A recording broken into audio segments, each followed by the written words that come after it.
Hello, this is Charles Reinert coming at you from Happy Valley, Pennsylvania, and you're listening to Downbeat with the Blue Band, the official podcast of the Pennsylvania State University Marching Blue Band.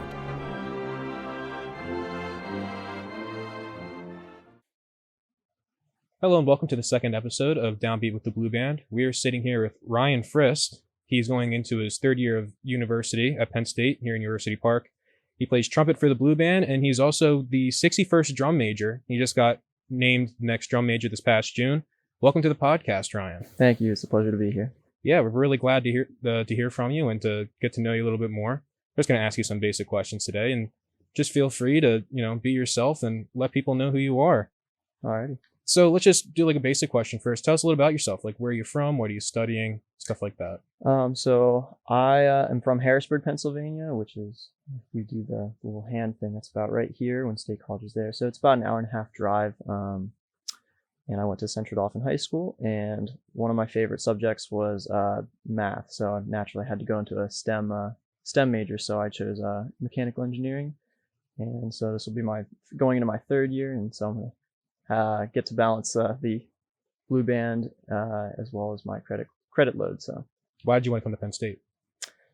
So my mom went to main campus, and my dad went to he got to move around, but he ended up graduating from the Harrisburg satellite campus. And so I was just born and raised a Penn State fan. Every Saturday we'd watch the games, and it was just like the place that I had always dreamed of coming to when I graduated high school.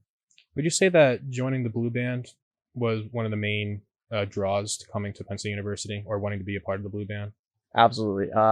I probably would not have gone to main campus if it weren't for the fact that I wouldn't have been able to be in the Blue Band. So that was the big reason that I decided I had to go to main campus and nowhere else. So I'm assuming you joined the Blue Band your freshman year? Absolutely. Yep. You were a trumpet player for the band, or are a trumpet player for the band. Mm-hmm.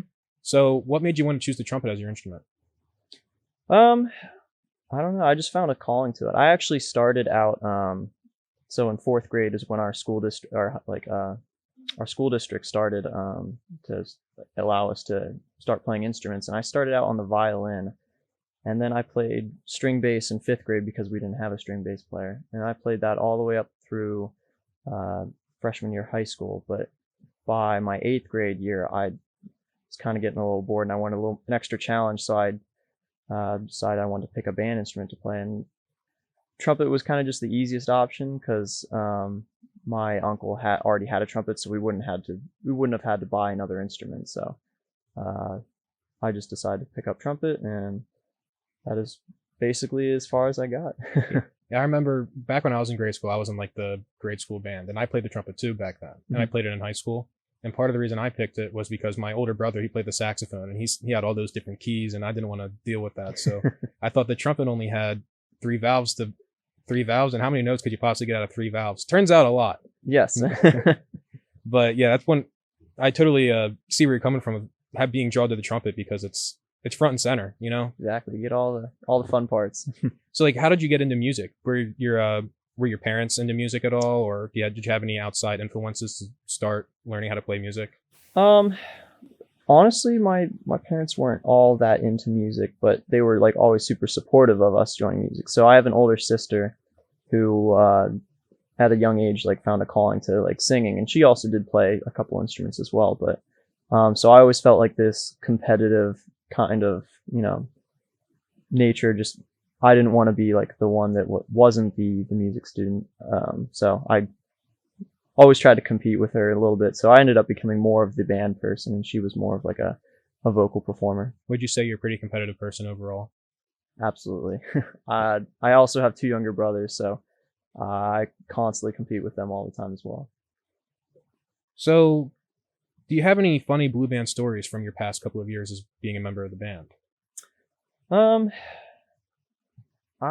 Not particularly. I mean, I feel like I only got one real season. That was 2019, the year before COVID. So, but I do remember, I think I'm always going to find this pretty funny, is that during day one of band camp, when we had like a bunch of orientation meetings with the Blue Band staff and leadership team, at the end of that meeting, I went up to Dr. Drain and I told him that I was dedicated and I was going to be the next drum major. And I wasn't the next one, but I certainly did. It did come true eventually. So Yeah, what was that like last year, being a part of the blue band with COVID happening and not being able to be in the stands? it was definitely a challenge. I mean, a lot of times there was like less motivation to like want to be there, but I mean every time you showed up, everyone had good spirits, and there wasn't as much that we got out of it. Like we didn't get to be in the stadium obviously, and we even were limited to what we were allowed to perform. Like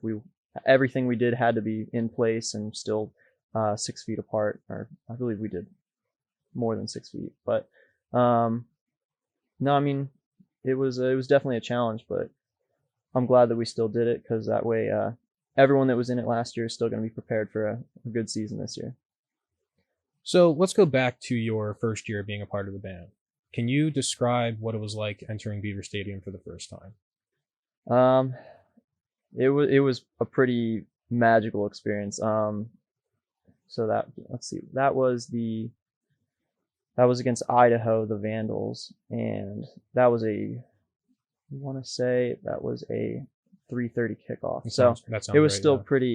pretty light out, and but like the tunnel is like so much darker when you're in it, and then when you come out, I had the honor of being like the third person on the far left column that came out, so I got to like see the whole crowd even before we started marching out, and it was just as soon as you left that tunnel area, like the noise just hits you, and it's a huge experience. Like you can't replicate it anywhere else. So I've heard that a lot of first year students in the band, like their first day or their first performance in Beaver Stadium, they don't even play a note. Is there any um validity?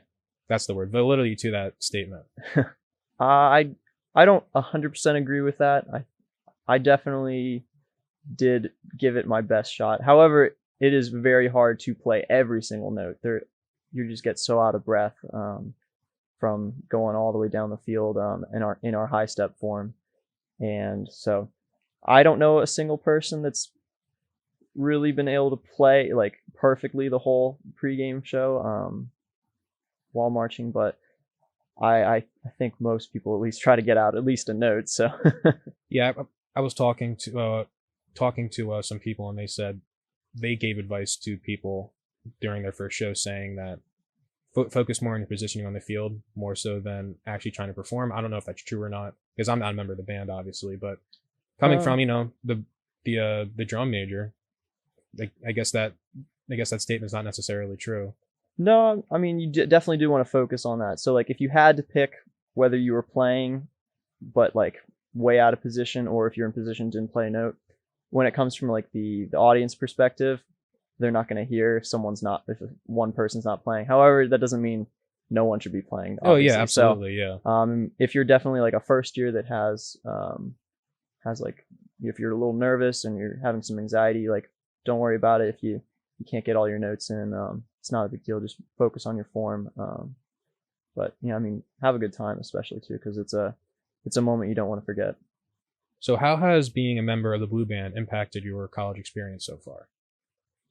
Um, it's definitely given me like motivation, even for like classes and everything. So, you know, I don't know if I would how well I would have enjoyed like a college experience if I didn't have something like blue band to like have rehearsal for almost every day. It You wouldn't just like when you get up in the morning, you have like little motivation. You're like, well, if you don't have like at least some hobby, and for me that's blue band. Other people might have like sports or something, but no, I mean music has always just been my calling, so it's a huge gets me up in the morning and gets me excited every day. Would you say it's difficult balancing blue band and academics and a social life? Or would you say that it all kind of just blends into one? I think those three things, blue band, academic, and social, are a little hard to balance. I probably don't have as big of a social life as a lot of people that go to Penn State. Like I'm not a party or anything, but I mean a lot of my social aspect I do get in blue band. So I wouldn't say it's that hard to juggle there. So when did you first start wanting to, or when did you decide that you wanted to be the drum major and that you wanted to try out for the drum major position? I was thinking about it ever since I joined like high school marching band, and then I like had my mind set on it my senior year when I was the drum major at my high school. And that's when I started, like, I looked up a 5-minute YouTube tutorial and was at my friend's house, and he was just egging me on to, like, he's like, well, just go for it, start learning how to do a front flip. So it definitely took me a couple of years to get it perfected, but yeah, I mean, I just started learning in his backyard basically. Okay, so how does one begin to learn how to do a front flip? Because I can't do a front flip to save my life. The biggest thing, and this is everyone I tell this who asks me, is just having absolute nerves of steel. You know, like, a lot of it comes from, like, the strength of, like, your legs being able to, like, jump that high and make sure you tuck enough that you make it all the way around. But even if you can do all that, the biggest part is just making sure that you're not nervous, because one of the worst things you can do is, like, when you go to do it, if you don't commit to it, you could land pretty bad. So I mean, just making sure you are absolutely confident in your abilities and having some strong nerves. So would you say that you're ready to do the flip this fall once you're back in the stadium? I think I'm absolutely ready. One of the things I did while I was practicing and learning how to do it essentially was, I actually prefer to do it in front of people. Like, for whatever reason, I get more nervous when I'm completely alone doing it. That's just, I guess, the adrenaline kind of helps me if I have someone watching me. So I kind of prefer doing it in front of people. So I don't think a giant stadium is gonna phase me too much. Were you friends with the previous drum major, Keith Griffith, at all? I mean, I think we were pretty good friends. I'd show up pretty early to rehearsals last year, and we got to know each other. And even last year's auditions, when he and I were both going out for it, we bonded pretty well. He'd take me home from we would go to White, and in the gymnastics area we'd practice our flips, and so he'd take me home sometimes. And during last season, like, he and I, we helped each other out, like, working on our own flips. And so I think whether he knew it or not, I think he was kind of grooming me for the next position. So did he reach out to you at all after you were named the 61st drum major at all? Absolutely, yeah. No, yeah, he was one of the first people to text me. He congratulated me and also told me to maybe put my phone away for a little bit, because his phone died a couple times apparently, just from all the people blowing up my phone and congratulating me. So in your opinion, why is the blue band important on game days? Well, I think this past season was a pretty good indicator as to why the blue band is super important to our football team, because they didn't do so well last year. But no, just the atmosphere that the crowd produces, as well as we do. I believe that we're a heavy indicator on getting our student section like alive and cheering, is the blue band. So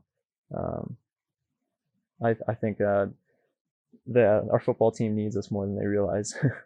Yeah, I agree with that. I think the blue band definitely is a huge part of just the game day experience in general. You know, like, as a fan, I'm a Penn State guy too. I've been a Penn State fan since I was like 3 years old. Yeah.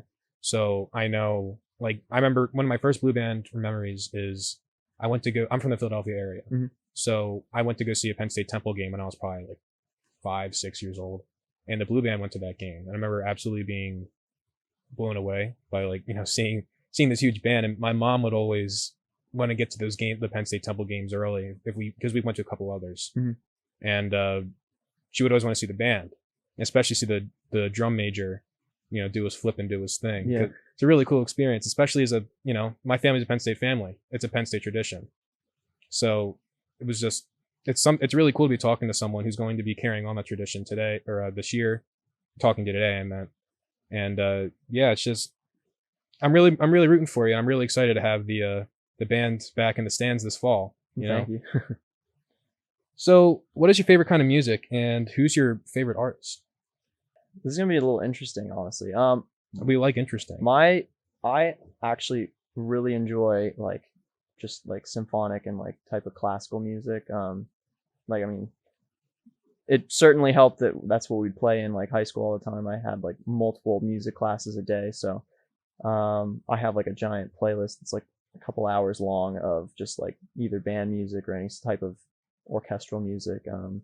So my favorite like artist was David Maslanka, and he actually just passed away a couple of years ago. But he was a prominent band composer from at least the last couple of decades. So he was a more modern type band composer, I guess. But Would you say that you have any influences in your own performance style from him? yeah, I mean, like some of his songs, I got into composing some band music of my own. I mean, nowhere near the level he did, but I got into composing because of him, and so I think I definitely a lot of his songs I take inspiration from, and yeah. So you said you taken up composing on your own. Is music something you want to keep pursuing after graduation, alongside with your career? Yeah, absolutely. I already have. I help out my my high school's marching band program still. Like when I'm home for the summer, I help out their program. So even though my career will have little to nothing to do with actually performing music, I still hope to continue working with the high school in anything music wise, or at least as a hobby, continue to writing music. Do you play any other instruments besides the trumpet? Because if you're a musician like you are, typically musicians play more than just one instrument. You mentioned earlier you said you played the cello, correct? No, string bass. String bass, that's right. It's been a couple of years, so I'm probably not as good as when I left. I do know how to play a couple instruments, not so well. I taught myself piano. I can't Taught read. yourself piano. Yeah, I can't read music. I can learn by muscle memory, but I'm not good enough to read off a page and just play it. I can also play most of the other brass instruments as well. I mean, it's a pretty easy transition. You just got to learn the different embouchures. And I like to think I'm a pretty good singer too. I made regional choir when I was back in high school. So Do you do any singing up here at University Park, or do you just stick to blue band? I have not. Yeah, I didn't get into any auditions like when I first got here, so I just decided to not worry about it and didn't want to add anything to my plate, especially first year. How about anything, any of the other bands up here? Like, are you part of like the orchestral band up here, or you just stick with the marching band? This past fall, I was a part of one of our concert bands. That was mostly just because they needed an extra trumpet, so they asked some people from the blue band if they would like help be a part of the band. So I volunteered and did that. And I did fill in as like for rehearsal for one time in a jazz band. I don't know which jazz band it was, but here and there I'll like play for other bands. So how would you say marching band music is different from like orchestral music or jazz music? Marching band music is definitely more of, especially the marching band music we play here, is more of a crowd pleaser. It's like upbeat, and it keeps people, gets people moving, I guess. Otherwise we lose all their interest and they just go get food or go to the bathroom during halftime. But like orchestral and symphonic music is definitely more melodic. It's supposed to get you feeling things, and jazz is in a way that's more of like a dancing, in my opinion, like dancing kind of music. Like it's got its own type of style to it. So Do you have any other hobbies outside of music, or do you have any interests outside of music? I mean, I definitely got more into video gaming, especially over the pandemic, as did a lot of people. So What's your favorite video game? What's your go-to game right now? my go-to game is Rocket League. That's basically just car soccer. And Yeah. So that's like my go-to game. I also play a couple other like third-person melee games, like Jedi Fallen Order or The Witcher. I'm not super into first-person shooter games. Not all that good at them. So Yeah, neither am I, honestly. I play Overwatch a lot, but like that's about it. I don't really play. I don't play Call of Duty or anything like that. Yeah, I like to think I'm a pretty big video game guy. I grew up, playing video games. Probably, did you grow up playing video games at all? No, not really. Started like March of 2020, like actually before the pandemic, like right around spring break, and it completely coincidence that everything shut down, so I had a lot of time to get better at the video games. But other than that, like before that, it was mostly like I just have a couple games on my phone, but that's not real video gaming. So Do you have a favorite movie? I don't know if I have a favorite movie per se. I definitely am a huge fan of the Mission Impossible series, though. So if I'm allowed to lump that all into one, yeah, absolutely. then I'll say the Mission Impossible series. And a lot of other Tom Cruise movies for that matter. But I think I like a lot of his movies. So Would you say like action movies are probably your go-to genre movie? yeah, I don't know. I'm not much of a flick type movie. You know, doesn't really appeal to me. But no, the action movies are definitely worth the money for me. Now, do you have anything else you'd like to say? I don't really think so. I mean, Well, I do. like I said, it's gonna be a huge deal once everyone is back inside the stadium this fall. Yeah. Yeah, I'm really looking forward to it because I'm a big Penn State guy, just like you are, and just like everyone else listening to this podcast is. And having the band back and having the drum major go and do that flip, it's gonna be a big deal. And I'm really looking forward to seeing you guys do your thing and strutting your stuff out there on Beaver Stadium on Saturdays. So this was Downbeat with the Blue Band, episode 2 with Ryan Frist. Thank you very much for tuning in, and we'll see you next time.